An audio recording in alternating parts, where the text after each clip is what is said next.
Imagine owning two options on the same stock at the same strike, but one loses value 3 times faster than the other. This specific anomaly is your profit engine. This effectively allows you to short fast time while going long slow time. In a calendar spread, you sell a near-term option and buy a longer-term option at the exact same strike price. Most beginners think the profit comes from directional movement, but that's incorrect. The profit comes strictly from the differential in decay rates.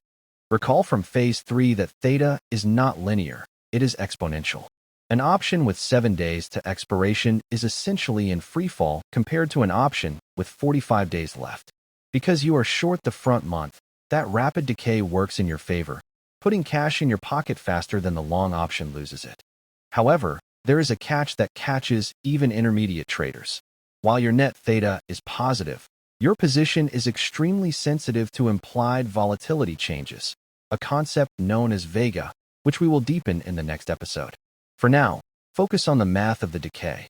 The goal is for the stock price to camp out right at your strike price. If the stock moves too far in either direction, the intrinsic value changes overshadow your theta gains.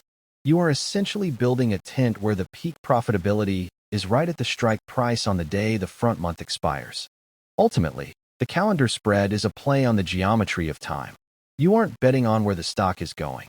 You are betting that the near future burns out faster than the distant future. This creates a distinct edge in low volatility environments. Master the decay curve, and you master the spread.